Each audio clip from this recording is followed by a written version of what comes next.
Madam, Pawan Kalyan నిన్న press meet వినే ఉంటారు, చూసే ఉంటారు.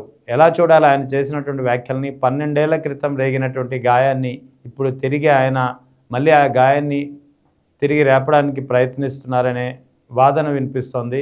ముఖ్యంగా తెలంగాణ నాయకులు అటు కాంగ్రెస్ నుంచి కానీ, బీఆర్ఎస్ నుంచి కానీ గట్టిగా దీనిపై కౌంటర్ ఇచ్చినటువంటి పరిస్థితి. సార్, ఏదైతే నిన్నటి రోజు ఈ మీటింగ్ ఏదైతే ఉందో అది ఓపెన్ స్టేడియం లో కండక్ట్ చేయకపోవడం చాలా మంచిదైంది సార్.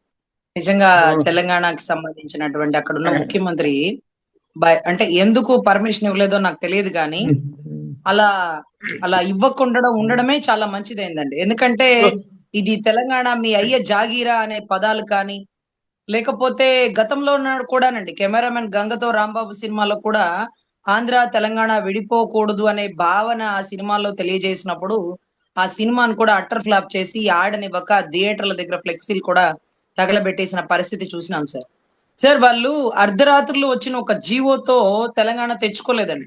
స్వాతంత్రం వచ్చిన దగ్గర నుంచి వాళ్ళు ఒక తెలంగాణ ఉద్యమం గురించి పోరాడి పోరాడి పోరాడి ఒక 40-50 సంవత్సరాల నుంచి చూస్తూనే ఉన్నారండి. ఎంతో మంది చూస్తున్నారు. వీళ్ళు తెలంగాణ భావన కోసం, తెలంగాణ సెపరేట్ గా తెచ్చుకోవడం కోసం 1200 మంది ప్రాణ త్యాగం. ఉస్మానియా యూనివర్సిటీలో యూనివర్సిటీ టాపర్ గా ఉన్న వ్యక్తులు సైతం ప్రాణ త్యాగం చేసి కేసులు వేయించుకొని, కొట్టించుకొని, రక్తపాతాలతో జైలుకి వెళ్ళినటువంటి పరిస్థితులు చూసినాం సార్. అంటే ఇది అర్ధరాత్రులు వచ్చిన జీవోతో కాదు, ఎన్నో జీవితాలు పళంగా పెడితే వచ్చినటువంటి తెలంగాణ.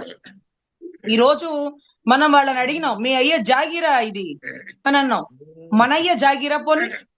వాళ్ళ అయ్య జాగీరా అంటే వాళ్ళ అయ్యలు అందరూ ఇక్కడే పుట్టి, ఇక్కడే పెరిగి, ఇక్కడే తెలంగాణ కోసం సాయుధ పోరాటంలో ఉన్నవాళ్ళు. మన నాయన ఎక్కడ పుట్టినారు, ఎక్కడ పెరిగినారు, ఎక్కడ ఉద్యోగం చేసినాడు? ఈ రోజు మనం ఎక్కడైనా బతకచ్చు, ఎక్కడైనా పార్టీ పెట్టుకోవచ్చు. కానీ ఆ రెచ్చగొట్టే ధోరణితో ఉండేటటువంటి పదజాలాన్ని పొరపాటున కూడా వాడకూడదండి. నువ్వు అక్కడ పని చేసుకో, అక్కడ పార్టీ పెట్టుకో, అక్కడ పోటీ చేయి, అక్కడ గెలువు. కానీ మీ అయ్యే జాగీరా అనే పదం అంటే వాళ్ళు తిరిగి మనల్ని అడుగుతారు. అప్పుడు మనం ఏం చెప్దాం? మన తండ్రి ఎక్కడ పుట్టినాడు, ఎక్కడ పని చేసినాడు, ఎక్కడెక్కడ ఉద్యోగం చేసినాడు? మనం ఎప్పుడైనా తెలంగాణ ప్రాంతాల్లో తమ తండ్రి ఉద్యోగం చేసినాడా? లేదు కదా. అంటే తమ తండ్రి అక్కడేమన్నా పుట్టినాడా? లేదు కదా. మరి వాళ్ళు గనక మనల్ని తిరగదిప్పి అనడం ఎందుకులేండి, అంతకంటే మించే బిగిన్ చేసినారు వాళ్ళు. ఇప్పుడు ఏం సమాధానం చెప్పాలా? అది అంత రెచ్చగొట్టే ధోరణి ఎందుకు? 2000 మందితో ఒక సాధక్ మీటింగ్ కి అక్కడుండే రేవంత్ రెడ్డి గారు పర్మిషన్ ఇవ్వలేదు. ఆయన్ని తిట్టడానికి కూడా కాదు, మీలో మీరు కూర్చొని మాట్లాడుకోవడానికి, సభ్యత్వాలు చేసిన వాళ్ళకి తప్పట్లు కొట్టి పొగుడుకోవడానికి. కానీ కర్నూలులో కవాతులు చేసి సుగాలి ప్రీతి విషయంలో బండ బూతులు మీరు తిడుతున్నారని తెలిసిన కొన్ని వేల మందితో మీరు మీటింగ్ పెట్టుకుంటానంటే ఆ స్టేజ్ కట్టుకోవడానికి పర్మిషన్ ఇచ్చి మీ మీద ఈగ కూడా వాలకుండా మీరు ఎన్ని బూతులు తిట్టినా సరే సేఫ్ సైడ్ లో మీరు మళ్ళీ వెళ్ళిపోయి మీ తెలంగాణకి, అంటే మీ హైదరాబాద్ కి వెళ్ళిపోయారు అక్కడ మీటింగ్ అయిపోగానే. అంటే అంత సెక్యూరిటీగా ఈ రాష్ట్ర ముఖ్యమంత్రి మీ స్వేచ్ఛ స్వాతంత్రాలను ఎక్కడా హరించలేదు. కానీ ఆ ముఖ్యమంత్రికి ఈ ముఖ్యమంత్రికి తేడా తెలిసిందా? మీరు నాడి రోడ్డు మీద అప్పుడు ఉండేటటువంటి లా అండ్ ఆర్డర్, చంద్రబాబు గారి అరెస్ట్ మూమెంట్ లో అక్కడ లా అండ్ ఆర్డర్ ని కంట్రోల్ చేయలేని పరిస్థితుల్లో ఎవరిని ర్యాలీలకు కానీ, ఎవరిని అటు ఇటు కానీ తిరగనివ్వని పరిస్థితి నెలకొనింది. అయినా కానీ కొన్ని వేల మందిలో మిమ్మల్ని ఏ పోలీసు వాళ్ళు తాకకుండా మీరు సేఫ్ మోడ్ లో మీ సైన్యంతో సహా మీరు మంగళగిరి వెళ్ళారంటే అది ఈ రాష్ట్ర ముఖ్యమంత్రి వల్ల సాధ్యమైంది. అంటే అలా పర్మిషన్ ఉండదండి. కానీ మీ చుట్టూ ఉండే జనాలు అనవసరంగా వాళ్ళు ఇబ్బంది పడతారు. మీరు కావాలనే చేస్తున్నారు. నడి రోడ్డు మీద కాలు మీద కాలేసుకొని మీ కళ్ళ ముందు ఉండే ఐపీఎస్ ఆఫీసర్లు మిమ్మల్ని బతిలాడుతున్నారు. Sir sir sir law and order issue అవుతుంది సార్, జనాలు వచ్చేస్తున్నారు sir, sir sir traffic control చేసుకోలేకపోతున్నారు sir, sir sir please sir, sir మీరు ఇలా రాకూడదు సార్, సార్ మీరు వెళుదురు కానీ మీకు మీ పర్మిషన్ ఇస్తాం, ఇప్పుడు ల్యాండ్ ఆర్డర్ ఇక్కడ కంట్రోల్ చేయలేము సార్, సార్ సార్ కొత్త వాళ్ళని రానివ్వలేని పరిస్థితి సార్, మీరు రండి మిమ్మల్ని ఆఫీస్ దగ్గర తీసుకెళ్తాను అంటూ కూడా అంత ప్రయారిటీ ఇచ్చినారు సార్. ఇప్పుడు 2000 మందితో మీటింగ్ కి పర్మిషన్ ఇవ్వట్లా, కానీ అమీర్పేట సెంటర్ లో విగ్రహానికి పర్మిషన్ ఇచ్చినారు. చంద్రబాబు గారికి ఓ మోట ఫోన్ చేస్తే అయిపోనేమో. సరే, ఎనీవే ఆ మీటింగ్ లో ఆయన మాట్లాడిన పదజాలంలో ఒక ఇంపార్టెంట్ పాయింట్ ఉంది సార్. అదేంటంటే 2019లోనే అక్కడ పార్టీ ఆఫీస్ మూసేసి కేవలం తెలంగాణ మీద ఉండేటటువంటి భావనతో అక్కడ పార్టీ ఆఫీస్ మూసేసి ఇక్కడ మంగళగిరిలో ఓపెన్ చేసినా అన్నారు. విన్నారా సార్ మీరు ఈ పాయింట్? విన్నాను. తర్వాత వారాహి పైకెక్కి ఆయన చెప్పిన పాయింట్ ఏంటంటే అక్కడ ఆ పార్టీ ఆఫీసులో కొన్ని వేల కోట్లు ఏదో స్కాములు జరిగిపోతున్నాయనో లేకపోతే ఏదో జరిగిపోతుందనే అందరిని సస్పెండ్ చేసేసి అందరిని ఉద్యోగాల్లోంచి తీసి పడేసినాను అని వారాహి పైనెక్కి చెప్పినాడు సార్. సార్ 40 మంది అక్కడ పని చేసిన ఉద్యోగస్తులు 5 ఏళ్ల నుంచి 10 ఏళ్ల నుంచి పని చేస్తున్న వాళ్ళు సార్. వాళ్ళందరినీ సడన్ గా ఇవాళ రాత్రి ఇవాళ సాయంత్రం ఉద్యోగం చేసినారు, రేపు పొద్దున మీరు రానక్కర్లేదు అనేసినాడు సార్. అరే ఎందుకు? అది ఎవరు జీతాల కోసం కూడా పనిచేసిన వాళ్ళు కాదు సార్, ఆయన మీద అభిమానంతో పనిచేసిన వాళ్ళు సార్. దాంట్లో పనిచేసిన అమ్మాయే జై కళ్యాణి అనే ఒక అమ్మాయి. అవును. ఏదో స్కాములు జరిగింది, స్కీములు జరిగింది అంటూ ఆ అమ్మాయిని చాలా ఇబ్బంది పెడితే ఆ అమ్మాయి అడిగింది, ఏం జరిగిందో బయటకు తీయండి, మేమేం మోసం చేసినాం, ఏం తప్పు చేసినాం, ఎక్కడ డబ్బులు లూటీ చేసినాం అని అడిగింది. చింతా రాజశేఖర్ గారి టైంలో ఆయన మాట్లాడింది ఏదో చూసినారు కదా. ఒక పార్టీ ఆఫీస్ లో ప్రత్యేకమైన గదికే ఫైర్ యాక్సిడెంట్ అయిందంట. ఆ యాక్సిడెంట్ ఎలా అయింది? దాంట్లో చాలా చెక్కులు ఉన్నాయి, అవన్నీ తగలబడిపోయినాయా? ఆ చెక్కులు ఎంతెంత అమౌంట్, ఎవరెవరు కాజేసినారు? అంత పెద్ద ఆఫీస్ లో ఆ ఒక్క సెక్యూరిటీ రూమ్ ఏదైతే చెక్కులు, నోట్లు, డబ్బులు, క్యాష్ పెట్టే రూము, అది మాత్రమే ఎందుకు ఫైర్ యాక్సిడెంట్ అయింది? దీని మీద చాలా అనుమానాలు వస్తున్నాయి. అంటే కరెక్ట్ గా రుక్మిణి గారు ఎంటర్ అయిన మూమెంట్, ఈ 40 మంది అవుట్ అయిన మూమెంట్ సార్. దానికి ఆయన నిన్న చెప్పిన తెలంగాణలో ఏం చెప్పినారు? తెలంగాణని ఇబ్బంది పెట్టడం ఇష్టం లేక ఇక్కడ ఆఫీస్ మూసేసినాను అన్నాడు. అది కరెక్ట్ పాయింట్. అలాగే చెప్పి అమ్మా ఇప్పుడు నేను రన్ చేయలేకపోతున్నాను, లేకపోతే ఆంధ్రాకి వెళ్ళిపోతున్నానంటూ వాళ్ళకి ఒక్కొక్కరికి ఒక 5 లక్షలు 10 లక్షలు చెక్కు రాసిస్తే బాగుండు కదా సార్. నీ కోసం 10 ఏళ్ల నుంచి జీతాలు లేకుండా పనిచేసిన వాళ్ళు కదా సార్. మీరు గద్దరన్నకి కారు ఇచ్చినానన్నారు, గద్దరన్నకి డబ్బులు ఇచ్చినానన్నారు. మీకోసం 10 ఏళ్లు చొక్కాలు చింపుకొని ఎక్కడో ఊరైతే మీకు పార్టీ ఆఫీస్ కి దగ్గరలో ఇల్లు తీసుకొని రెంట్లు కట్టుకొని ఒక్క రూపాయి కూడా మీ నుంచి జీతం తీసుకోకుండా కరెక్ట్ గా క్లోజ్ చేసి ఒక 5 నెలల్లో 7 నెలల ముందు సార్ వాళ్ళకి జీతాలు ఇచ్చింది. అన్ని నెలలు ఎవరికి జీతాలు లేవు సార్. అభిమానం, అన్న ఆఫీస్ లో పనిచేస్తున్నాం, అన్న కేంద్రాలయంలో పనిచేస్తున్నాం, అన్న రోజు చూస్తున్నాం, ఆ తాపత్రయంతో పనిచేసినారు సార్. ఇంకా 10 మంది బౌన్సర్స్ ఉన్నారు సార్, వీళ్ళు బాంబే నుంచి వచ్చారు సార్. ఈ 10 మంది బౌన్సర్స్ 10 ఏళ్ల నుంచి పనిచేస్తున్నారు సార్. 10 ఏళ్ల నుంచి సడన్ గా హైదరాబాద్ ఆఫీస్ క్లోజ్ చేస్తూ మీరు వెళ్ళిపోండి అనేసినాడు సార్. సార్ వాళ్ళకి సర్టిఫికెట్ అంటారు చూడండి, ఎక్స్పీరియన్స్ సర్టిఫికెట్ లేదు. వాళ్ళు బొంబాయిలో రోజు కూలీకి పని చేసుకున్నారంట. రోజు ఇక్కడ అపాయింట్ చేసిన వాళ్ళకి అప్పట్లో ఫోన్ చేసి, అన్న ఏమన్నా ఉంటే జాబ్ ఉంటే జర చెప్పరాదే, అక్కడ పని చేయలేము, అక్కడ మాకు సర్టిఫికెట్స్ ఎక్స్పీరియన్స్ ఇవ్వాల, 10 ఏళ్ళు ఏం చేసినామో తెలియలా. కనీసం 10 ఏళ్ళు సార్ వాళ్ళు ఎలాంటి పరిస్థితి అంటే బ్లేడ్తో వాళ్ళ చేతులు కోసేసేవాళ్ళు సార్. అభిమానులు పవన్ కళ్యాణ్ గారి దగ్గరికి వెళ్ళడం కోసం నెట్టేసేవాళ్ళు సార్. ఒక్కొక్కసారి కార్ పక్కన పరిగెడుతుంటే ఎన్నో మార్లు కింద పడిపోయి యాక్సిడెంట్లు అయిపోయి బోన్ ఫ్రాక్చర్లు కూడా అయిపోయేవి సార్.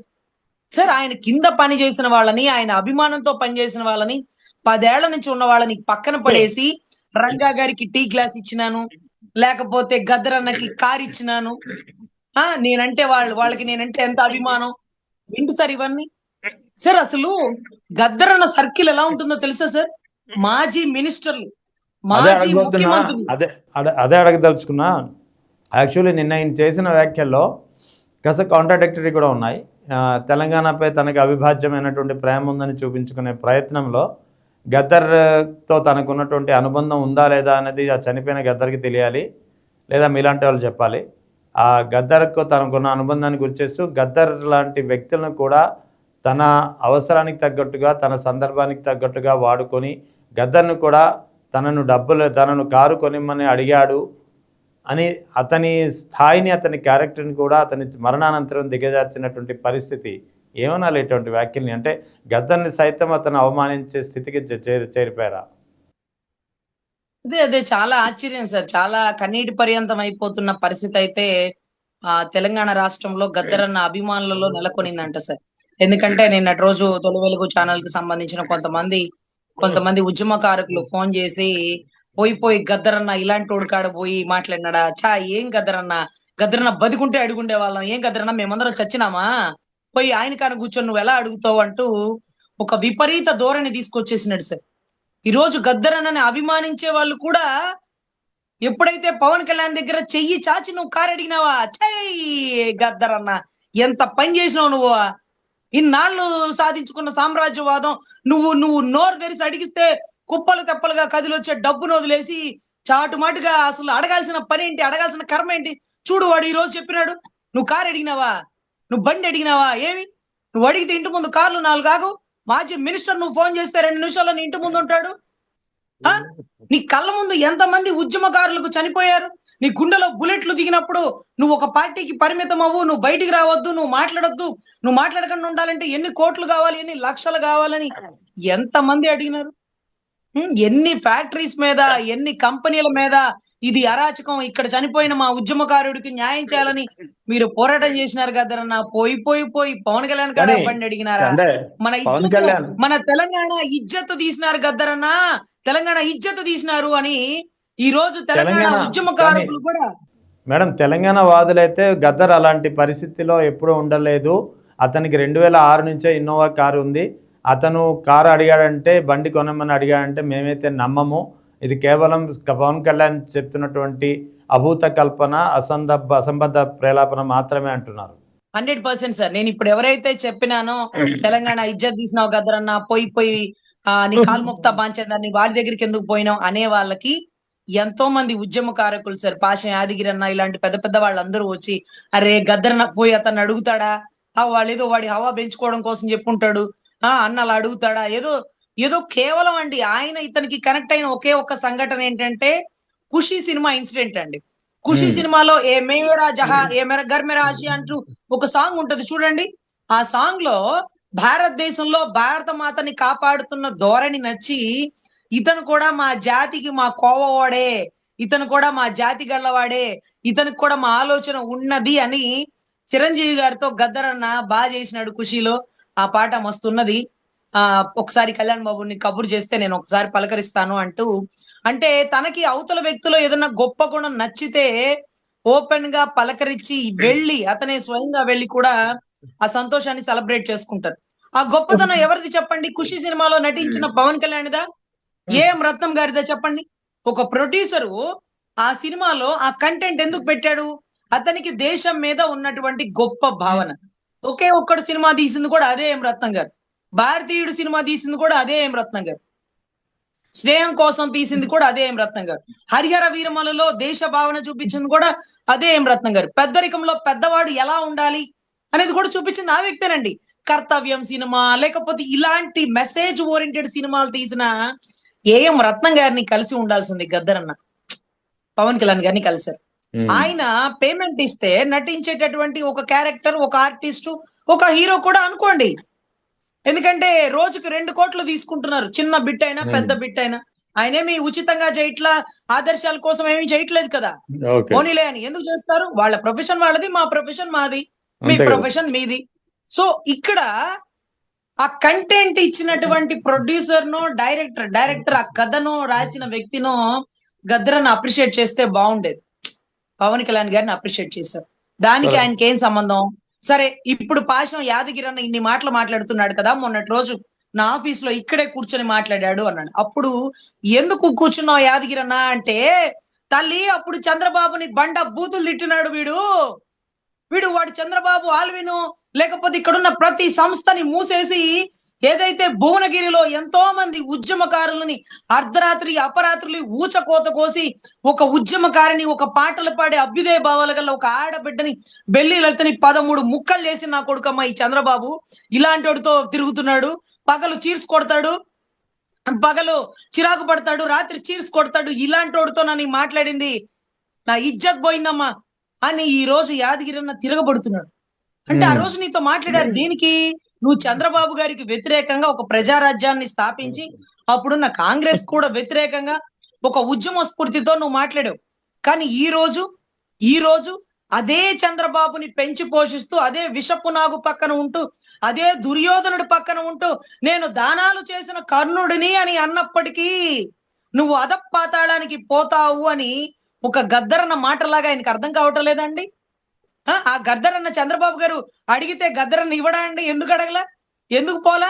అప్పట్లో చంద్రబాబు గారికి పూర్తి వ్యతిరేకంగా ఉన్నాడన్న ఒకే ఒక్క కారణంతో ఈ కమ్యూనిస్ట్ భావజాలం కలిగిన పాశం యాదగిరన్న గాని, గద్దరన్న గాని, కొంతమంది అభ్యుదయ భావాలు గల వాళ్ళు గాని కేవలం పవన్ కళ్యాణ్ని ఏదో కొమరం పులిలో చూసో, ఖుషిలో చూసో, అరే వీడు కూడా మన భావాలు గలవాడే, మన జాతి వాడే అని చేరదీసింది. ఈ రోజు ఎవరి పంచన చేయను?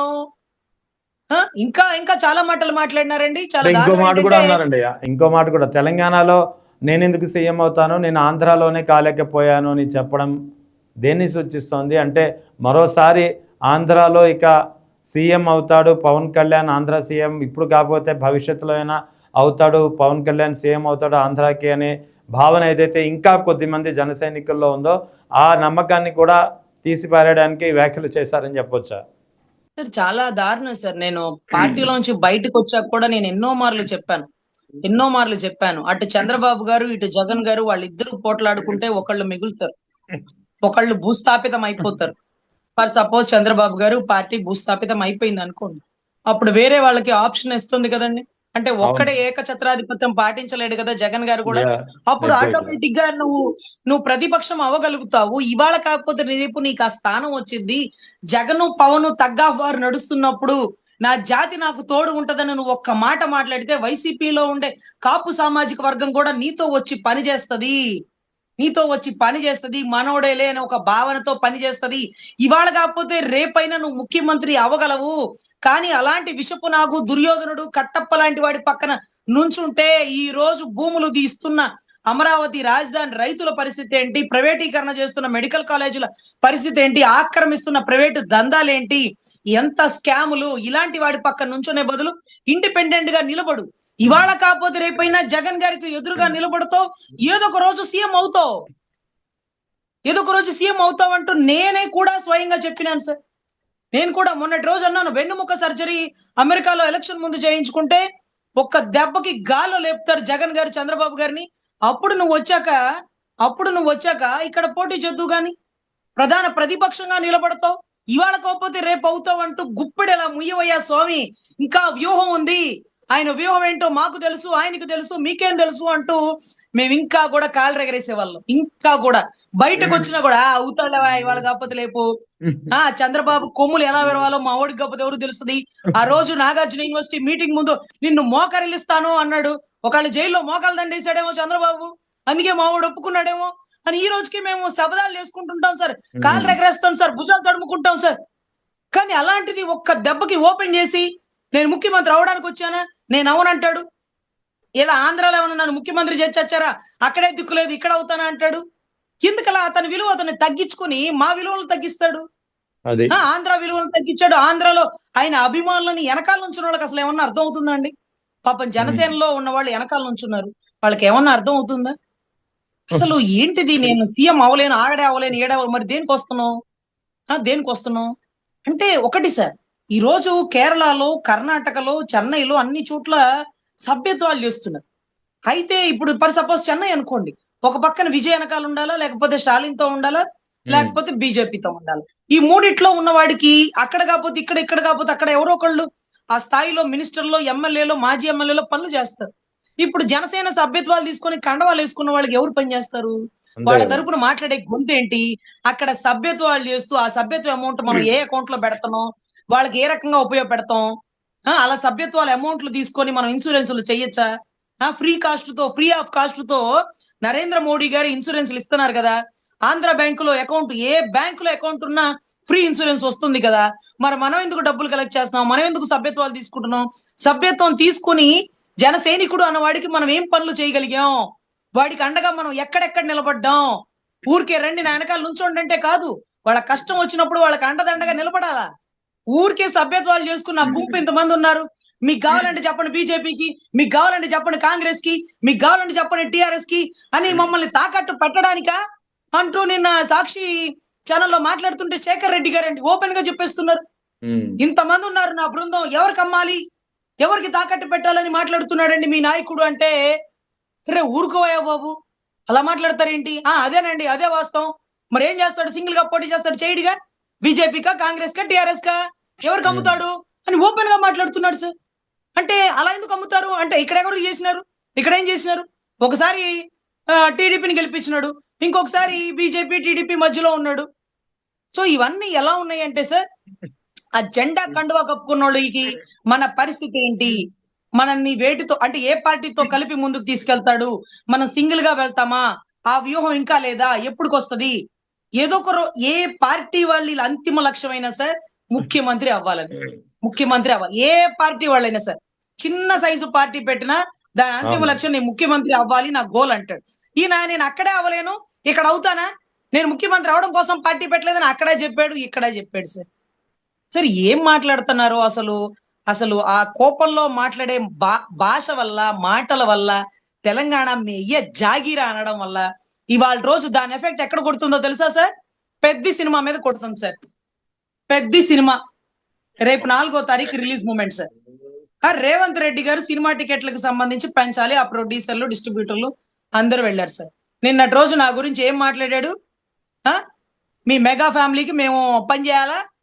ఇంకోటి ఎటువైపు వెళ్ళిపోయిందంటే, పెంచడానికి ఆయన ఆలోచిస్తే వీళ్ళు కోర్టుకి వెళ్తే కోర్టు 6వ తారీఖు వాయిదా వేస్తే 6వ తారీఖు ఎప్పుడు, 4వ తారీఖు రిలీజ్ అప్పుడు ఒకళ్ళు 6వ తారీఖు వస్తే ఆ 2 రోజులు కలెక్షన్ తగ్గిపోతుంది కదా. ఫస్ట్ రోజు కలెక్షనే కదా సినిమాకి ప్రాణం పోసేది, ప్రాణాన్ని పెంచేది. సార్ మాకైతే ఇక్కడ ఆయన మాట్లాడిన భాష, నేను చెప్పాను ఆ కులానికి పనిచేస్తానని, ఏదో కులంలో పుట్టాను కాబట్టి ఆ కులంలో పుట్టానంటే ఎప్పుడు సార్ ఆ కాపు సామాజిక వర్గం వాళ్ళు కొన్ని గోదావరి జిల్లాలో వాళ్ళు సార్ నిలబెట్టి ఫ్లెక్సీలు కట్టేవాళ్ళు సార్ ఓపెన్ గా చెప్తున్నా. వైసీపీ వాళ్ళు కూడా ఓపెన్ గా ఫ్లెక్సీ కట్టేవాళ్ళు. ఎందుకంటే పవన్ కళ్యాణ్ మీదగా ఇష్టం పక్కన పడేస్తే మెగా కుటుంబంలో అభిమానులు అని. ఈ రోజు చెప్పండి, కొడాలి నాని అన్న కూడా చిరంజీవి అభిమానే కదా, పేర్ని నాని అన్న కూడా చిరంజీవి అభిమానే కదా. మరి చిరంజీవి కొడుకుని ఆయన పెంచి పోషించాలి, ఆయన్ని సంతోషంగా చూడాలి, లేకపోతే ఆయన సెలబ్రిటీగా అనుకోవాలి, ఇలా అంతా అనుకుంటారు కదా సార్. కానీ ఈ రోజు కులానికి నేను చెప్పాను ఆ పని చేస్తానని, ఏదో కులంలో పుట్టాలి కాబట్టి పుట్టామా, ఉంటే ఉండి పోతే పొండి అంటే ఈ రోజు ఫ్లెక్సీ కట్టే వాళ్ళు కూడా డిస్కషన్ జరుగుతుందట. ఏంది అవసరం మనకి? మన బలం ఏంటో తెలియదు ఆయనకి. ఒకసారి పక్కకు పోతే తెలిసిద్ది. సినిమాలన్నీ మనం ఎలా కష్టపడి పెంచి పోషిస్తున్నాం. సరే వాళ్ళొక్కళ్ళ వల్లే సినిమా హిట్ అయిందని చెప్పం కానీ సార్, ఒకవేళ సినిమాలో కంటెంట్ లేకపోతే ఎవరు పెంచి పోషించినా పోతది. కానీ తెలంగాణ వాళ్ళు తలుచుకుంటే బాగున్న సినిమాను కూడా కుప్పతొట్లు వేయగల సమర్థులు సార్ వాళ్ళు. కెమెరామెన్ గంగతో రాంబాబు సినిమా నేను కనీసం నెలలో ఒకసారైనా చూస్తాను సార్. ఎందుకంటే దాంట్లో కంటెంట్ బాగా రీచ్ అవుతుంది. ఒక రిపోర్టర్కు ఉండే ధైర్య సాహసాలు, ఒక రాజకీయ నాయకుడిని ఎదుర్కొనేటటువంటి స్మిత ప్రజ్ఞత, ఇవన్నీ గమనిస్తాను సార్. కానీ ఆ సినిమా అట్టర్ ఫ్లాప్ చేసినారు. ఎందుకంటే అది మీ తెలంగాణ ఉద్యమం అప్పుడు తీసినటువంటి సినిమా. కానీ కంటెంట్ బాగుంది. కంటెంట్ బాగున్న వాళ్ళు తలుచుకుంటే ఏమైనా చేయగల సమర్థులు. సో ఇప్పుడు పెద్ద సినిమా మీద పడింది దాని ఎఫెక్ట్. ఆ బాబాయి సినిమా అంటే అబ్బాయి సినిమాని బాబాయి మాటల వల్ల వెనక్కి లాగుతున్న పరిస్థితి. ఇవంతా కూడా సోషల్ మీడియా ట్రోలింగ్ బాగా వస్తుంది సార్. కానీ అతను చాలా కష్టపడి చేసినాడు. నిజంగా ఆంజనేయ స్వామిని అతని రూపంలో చూడొచ్చు అన్నంత గొప్పగా ఉంది. బట్ అది ఎంతవరకు ప్రేక్షకులు రీచ్ అయ్యేలాగా అక్కడ ఉండే డిస్ట్రిబ్యూటర్లు, ప్రొడ్యూసర్లు వాళ్ళు రీచ్ చేయగలుగుతారో మనం చూడాలి సార్. అయితే ఇంకోటి మేడం, నిన్న పవన్ కళ్యాణ్ చేసిన వ్యాఖ్యలో ఓవైపు తెలంగాణపై తన ప్రేమ కొత్తది కాదు, రాజకీయాలకు అతీతమైందని చెబుతూనే తెలంగాణ మీ అయ్య జాగిరా అని సంబోధించడం అంటే దీని వెనక అసలు అంటే ఇన్నేళ్ల తర్వాత, 12 ఏళ్ల తర్వాత ఇప్పుడు ఎందుకు ఆయన హఠాత్తుగా తెలంగాణ ఆవిర్భావ దినోత్సవం రోజే సడన్గా ఈ మీటింగ్ పెట్టి ఇలాంటి వివాదాస్పద వ్యాఖ్యలు చేయాల్సి వచ్చింది అంటే దీని వెనక ఏమైనా రాజకీయపరమైన కుట్ర ఉందా అనే అనుమానాలు వస్తున్నాయి. ఏమంటారు మీరు? సార్ ఆంధ్రాలో చెయ్యడానికి ఏ పని లేదు సార్. ఏ ఫండ్ రావట్లా, ఏమీ చేయలేని పరిస్థితి. ఇకపోతే వైసీపీ వాళ్ళు చూడ్డానికి కామ్ గా ఉంటారు. ఉన్న సీట్లు 11, కానీ 1100 మంది లాగా అసెంబ్లీలో ఎగబడతారని ఆయనే చెప్పాడు. అదే మాదిరిగా గతంలో లడ్డు కల్తీ గురించి గట్టిగా మాట్లాడిన వ్యక్తి తర్వాత రోజు ఆయన మాటని ఆయనే బేషరతుగా వెనక్కి తీసుకున్నారు. నేనేమన్నా చెప్పినానా లడ్డు కల్తీలో జగన్ గారి పాత్ర ఉంటదని, ఆయనకేం అవసరం, ఆయనకేం పని అన్నట్టుగా ఆయనే వెనక్కి తీసుకున్నారు. నిన్నటి రోజు అనవసరంగా ఆ నాగేశ్వరరావు గారు ఎవరో ఒక ప్రొఫెసరు అనుకున్నారే గాని ఆయనకి ఇంత పెద్ద ఫాలోయింగ్ ఉంటదా? ఓరి నాయన, పవన్ కళ్యాణ్ గారికి 10 రెట్లు ఫాలోయింగ్. ఒక రాష్ట్ర సీఎం అవ్వాలనుకునే అభ్యర్థికి సరి సమానం కాదు, అంతకి 10 రెట్లు ఫాలోయింగ్. ఈ రోజు నాగేశ్వరరావు గారిని మాట్లాడితే జరిగిన దాడి చూస్తుంటే ఆశ్చర్యభరితం సార్. ఇక్కడ నాగేశ్వరరావు గారి మాట, ఆ జగన్ గారిని అరెస్ట్ చేయమని అడిగితే చేయమన్నారు, అలా చేయడానికి వీల్లేదన్నారు అనేది బయటకు వచ్చినటువంటి టాక్ కదా. అది ఆయన వెనక్కి తీసుకున్నప్పటికీ కానీ నిజంగా ఒక క్రిమినల్స్ మనల్ని పాలిస్తున్నారా? మనం పాలిస్తున్నారా? లేకపోతే మాకు సిగ్గు లేదా? లేకపోతే ఇంకా చాలా మాట్లాడలేదు సార్. అంటే రాజకీయంలో ఒక నేరగాళ్ళు ఉండకూడదు, వీళ్ళ మనల్ని పరిపాలిస్తుంది ఈ సన్నాసుల, ఈ ఎదవల, ఈ క్రిమినల్సా అంటూ మీరు ఆ వీడియో మళ్ళీ వినండి సార్. ఈ రోజు సిట్ కేసుల్లోనో లేకపోతే లిక్కర్ కల్తీ కేసులోను, లేకపోతే లిక్కర్ స్కామ్ కేసులోను, లిక్కర్ పాలసీ కేసుల్లోను, లడ్డు కల్తీ కేసుల్లోను, అన్ని కేసుల్లో జగన్ గారి పేరు 5-6 సార్లు రాసినారు సార్. ఈ క్రిమినల్స్ మనల్ని పరిపాలిస్తుంది అన్నాడు కదా, అన్ని సార్లు ఆయన పేరుంది కదా, ఒక్కసారి నోటీస్ ఇచ్చి సిఐడి ఆఫీస్ మెట్లెక్కించచ్చుగా. ఆహా, కేంద్రం కేంద్రం అంది హై తుఫానీ హై అంటది కానీ జగన్ గారిని అరెస్ట్ చేయనవదు. అనుభవజ్ఞుడు అనుభవజ్ఞుడు అంటాడు, మరి నువ్వన్న అరెస్ట్ చేయవయ్యా బాబు, ఆయన్ని కదిలిస్తే కంప మీద చేరేసుకున్నట్టే, నా కొద్దయ్య స్వామి అని ఆయన తగ్గిపోయాడు. మరి ఇప్పుడు పవన్ కళ్యాణ్ అనేవాడు ఓడిపోయినప్పుడు ఏం చేయలేకపోయాడు, మరి గెలిచాక ఏదో ఒకటి చెయ్యాలి కదా. మరి ఏమీ చేయలేనప్పుడు ఏం చేయాలా, సర్దుకొని తెలంగాణకి వెళ్ళి అక్కడ మళ్ళీ ఆయన విప్లవ రాజకీయం అనేది అక్కడ బిగిన్ చేస్తాం. ఇక్కడ చేయడానికి ఏమీ లేదు, ఇక్కడ అరెస్ట్ చేయడానికి ఏమీ లేదు, ఇక్కడ పనులు చేయడానికి డబ్బులే లేవు, ఆఖరికి చెత్త నుంచి సంపద ఎలా సృష్టించొచ్చు అనేది నిన్న డిస్కషన్ జరుగుతుంది. కాలు మీద కాలేసుకొని ఐఏఎస్ కృష్ణతేజ ముందు, పెద్ద పెద్ద అధికారుల ముందు ఒక్కడే కుర్చీలో కూర్చొని కాలు మీద కాలేసుకొని అసలు కాదు. ఇక్కడ గతంలో వైఎస్ జగన్ చిరంజీవిను సినీ ప్రముఖులందరూ చిరంజీవి గారి నేతృత్వంలో వైఎస్ జగన్ ముఖ్యమంత్రిగా ఉన్నప్పుడు ఆయన కలిసినప్పుడు వైఎస్ జగన్ ఇలా చేతులు పట్టుకుని ఇలా ఆయన మేనరిజం ప్రకారం ఇలా మాట్లాడుతుంటే చిరంజీవి ఏదో అభ్యర్థించే క్రమంలో ఆయన మేనరిజం ప్రకారం ఇలా చేతులు దండం పెడితే మా అన్నను అవమానించావా అని చెప్పి 24 ఎన్నికలంతా ఇదే దుష్ప్రచారం చేసింది ఇదే పవన్ కళ్యాణ్. కానీ ఇక్కడ ఒక ఐఏఎస్ ఆఫీసరు ఒంగుని మాట్లాడుతుంటే ఇలా ఒంగుని పాపం ఆయన కొంచెం భారీకాయుడు ఒంగోలేకపోతున్నాడు, అయినా సరే ఒంగుని మాట్లాడుతుంటే పవన్ కళ్యాణ్ ఒక ఈజీ చైర్ మీద కూర్చుని కాలు మీద కాలేసుకుని ఒక విధమైనటువంటి యాటిట్యూడ్, అది కూడా ఒక ఐఏఎస్ ఆఫీసర్ ముందు. అతని కింద పనిచేసే వ్యక్తి ఏమి కాదు కదా, అతని యాటిట్యూడ్ని ఎలా అనాలి? మరి ఇదే పవన్ కళ్యాణ్ గతంలో చిరంజీవి జగన్పై జరిగినటువంటి ఆ వీడియో ఆధారంగా విమర్శించినటువంటి పరిస్థితి వాస్తవానికి అక్కడ ఏం లేకపోయినా సరే సార్, అదే చిరంజీవి గారు బయటకు వచ్చి నన్ను అన్నా అని సంబోధించాడు జగన్ గారు, నన్ను నా భార్యని ఇంటికి పిలిచి భోజనం పెట్టాడు, కనీసం నా గురించి ఒక మాట మాట్లాడన్నా, చిరంజీవి అంతటి వాడే జగన్ లాంటి పరిపాలన అంటూ ఒక మాట మాట్లాడన్నా అని భోజనం పెట్టి కూడా అడగలేదు సార్. ఎందుకంటే అదొక పబ్లిసిటీ కదా. జగన్ గారు నన్ను దగ్గర తీసినారు, జగన్ గారు నాతో బాగా మాట్లాడారని చిరంజీవి గారు మాట్లాడితే మాకు కూడా ఒక సంతోషంగా ఉంటదేమో కదా. అలా కూడా అడగలేదు సార్. వచ్చాడు, నువ్వు భోజనం చేయన్నా, నువ్వు బలివాడు అన్నా, నీకు ఏదైనా అవసరం అయితే పేరు నాని అన్నతో చెప్పు, నువ్వు అక్కడ దాకా రావాలా, వాళ్ళు చేసి పెడతారులే పో అన్న అని పేరు నాని కూడా అన్నకి ఏది అవసరం అయితే అదేదో చెప్తున్నాడు చూడు, డిస్ట్రిబ్యూషన్ది ఆ ఇష్యూస్ ఏమైనా ఉంటాయి తొలగించి ఆయనకి అవసరమైనట్టుగా చూడండి. ఆ RRR సినిమా ఏదో రిలీజ్ అనుకుంటా వాళ్ళ అబ్బాయిది, తర్వాత ప్రభాస్, వీళ్ళందరి కోసం ఆయన వచ్చాడు, ఇండస్ట్రీకి పెద్ద దిక్కుగా వచ్చాడు, మనం ఆయనకి ఇచ్చే విలువ ఇవ్వాల్సిందే అంటూ కూడా మాట్లాడినా సరే నమస్కారానికి ప్రతి నమస్కారం పెట్టలేదు అని మాట్లాడినాడే. ఈ రోజు ఒక ఐఏఎస్ కృష్ణతేజ తలుచుకుంటే ఒక వైశాస్ కమ్యూనిటీలో పుట్టిన బిడ్డ సార్, ఎంతో కష్టపడి చదువుకొని ఒక ఐఏఎస్ టార్గెట్ ని కొట్టినాడు సార్. అతను తలుచుకుంటే మాలో ఒకడు ఒక స్థాయిలో ఉండాలని వాళ్ళోళ్ళు తలుచుకుంటే అతను కూడా ఒక ఎమ్మెల్యే మినిస్టర్ కాగలడేమో. కానీ తమరు తలకిందులుగా తపస్సు చేసిన ఐఏఎస్ కృష్ణతేజ కాలేరు కదా. సో ఒక వ్యక్తికి మనం ఇచ్చే మర్యాద, మన భాష. అబ్దుల్ కలాం గారు ఎప్పుడు మాట్లాడుతున్నప్పటికీ వాళ్ళ పిఏ వచ్చేదో కాగితాలు చూపిస్తుంటే, అయ్యా తమరేం అనుకోకండి, మీరు కూర్చొని నాకు ఎక్స్ప్లెయిన్ చేయండి, మీరు నుంచుంటే నేను నుంచుంటా, మీరు మళ్ళీ కూర్చోలేదనుకోండి నాకు మాట మీద కాన్సన్ట్రేషన్ పెట్టలేని కూర్చోమనే ఉండట.